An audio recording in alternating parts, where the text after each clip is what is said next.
Napoleon forges an empire. So before we jump right into Napoleon, we're going to get a little bit of the context for France at this time. So in 1795, the National Convention came together and they produced a new constitution for France. This constitution allowed people to vote for legislative assembly members who would be their electors to then vote for key government offices, including the new executive power, the five-man Directory. The Directory eventually became a weak dictatorship, and people were getting angry with war and starvation, and they wanted a strong military leader. After years of chaos with the revolution, they wanted firm rule. And this is where a new leader, a lieutenant at 16, comes into play, and his name, Napoleon Bonaparte.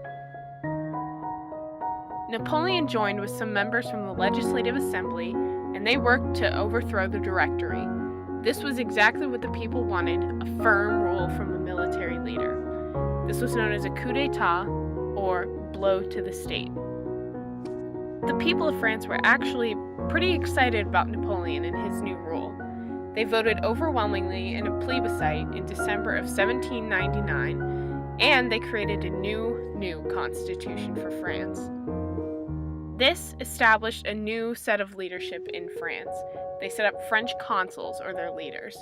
There were three, Napoleon being the first consul, and the second and third don't really matter. Napoleon had his ambitions for a higher position, but that'll come later. Napoleon brought some changes to France, starting with the Concordat of 1801. This was between the Catholic Church of Pope Pius VII and Napoleon of France. This established free worship for all French Catholics. The church in France had had some issues up to this time, but this hoped to relieve some of those tensions. However, it also set up that the state was going to be over the church. This included paying the clergy and appointing their bishops. The government now had control over the church, not the other way around. Another major feature was the Napoleonic Code, or the Civil Code of 1804, which actually lessened liberties. Women were now less than men. Dependent on them, they could not hold property or accounts. Men were equal in the law and economically, but women were still left out of the equation. Freedom of press and freedom of speech, rights you would think you would have, not anymore. There were only 4 newspapers by 1811, and most of them were just government propaganda.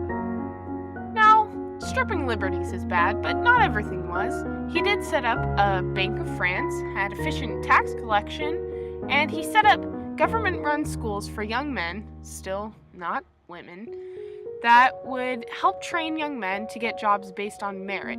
Oh, but don't forget the brutal police force and spy networks.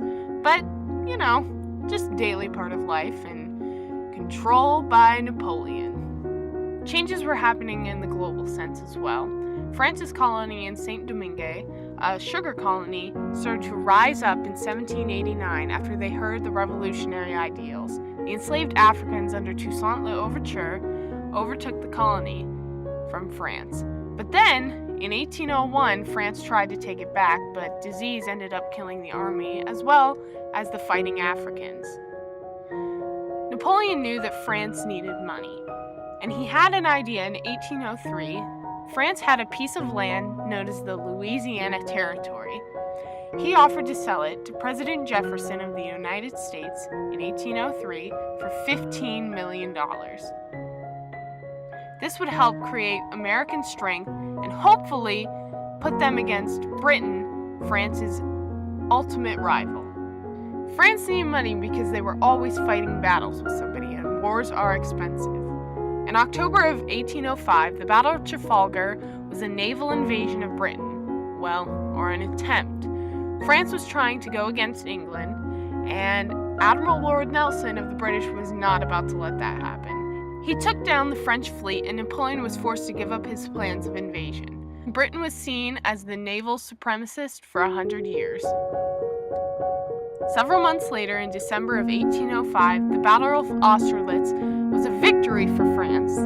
This saw Napoleon at a victory over Austria and Russia, two major powers at the time, but France was able to overcome them. One of Napoleon's most important political moves, however, took place in his own country, with the Pope standing right behind him. He placed his own crown on his head and crowned himself emperor in December of 1804. This was a major point showing his power over everyone else. Napoleon created a great empire that placed France above the rest of Europe. But did this create a balance of power? And how are the other countries going to respond to this?